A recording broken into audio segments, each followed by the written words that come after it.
Reunidos, eles se divertem com os jogos de tabuleiro. Mas acredite, não é só lazer. O objetivo principal da atividade é exercitar o cérebro. Que jogo que é esse aqui? É um jogo que exige mais o quê? Esse é o Rummikub. Exige atenção, raciocínio, porque você mexe com os números, né? Então tem que formar seguidinha, assim. Aí você pode pegar a peça dela, do outro. Então você tem que estar bem concentrada. Todos aqui são alunos de um curso que utiliza diferentes ferramentas para desenvolver a memória, a criatividade, melhorar o desempenho no trabalho e nos estudos e assim proporcionar mais qualidade de vida. E os jogos de tabuleiro fazem parte do programa educacional. Com os jogos, não só a questão da socialização, que ficou perdida em grande parte na época da pandemia, né, por conta dos isolamentos, também tem a questão de estimular as nossas funções cognitivas.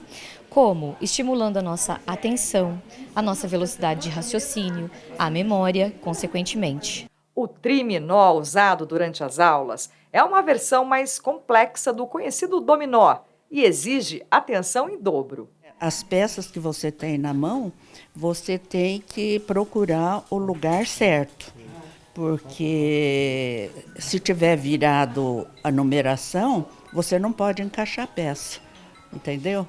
Então, é desafio sempre. Então, é uma maneira diferente de você usar o seu raciocínio, né? E isso facilita na nossa vida cotidiana, né? Porque você tem mais soluções do que desafios. A procura por esse tipo de atividade cresceu muito após a pandemia.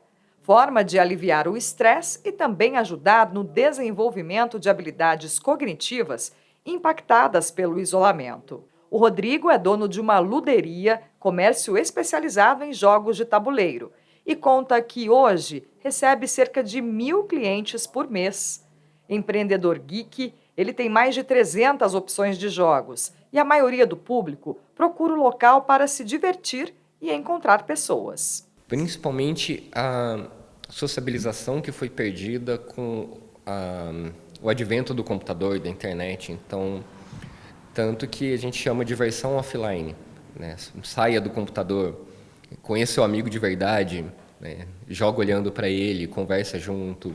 Então é muito isso. As últimas gerações se acostumaram muito a jogar no computador, a conversar com as pessoas só pela internet. Então a ideia de sentar na mesa com os amigos, jogar junto, mexer no componente, acho que criou uma carência das pessoas disso. Aqui o objetivo é socializar, mas sem perceber, o jogador desenvolve habilidades como raciocínio rápido, foco e concentração. Não é possível precisar exatamente quando os jogos de tabuleiro foram inventados, mas eles acompanham a humanidade há milhares de anos. Eles usavam esses jogos como estratégia de guerra, né? Xadrez, tudo isso usavam, né, militarmente para estratégia de guerra, até que surgiu o Ludo, que daí já não era para isso. Tinha um pouco disso, pegava um pouco disso, mas também era para se divertir, para passar o tempo.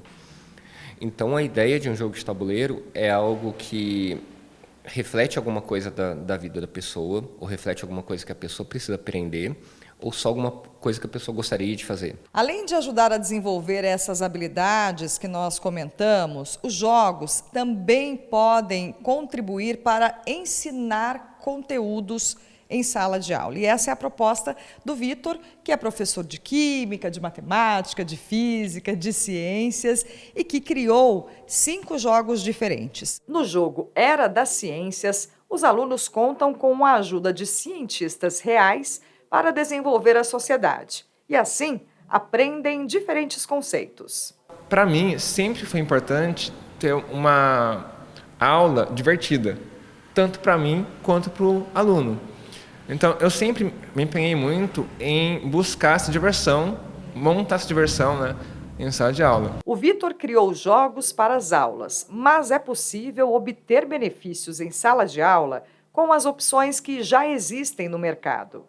A vereadora Juliana Fraga, que é professora, defende a inclusão dos jogos como ferramenta didática para incentivar as habilidades dos estudantes. Com jogos de tabuleiro você aprende regras, então você aprende a respeitar regras, a ter paciência, porque você tem que esperar, raciocínio lógico, estratégias, porque tem jogos de tabuleiro que você tem que ter uma estratégia, você tem que pensar fora da caixinha, né? Como professora, desde a educação infantil, você já vai apresentando jogos de tabuleiro para as crianças e até o fundamental, o ensino médio. Então, tem jogos para todas as idades e, enfim, fora não só para aprendizado, mas, por exemplo, família, né? Num momento, num jogo de família, é tão gostoso, é muito bom.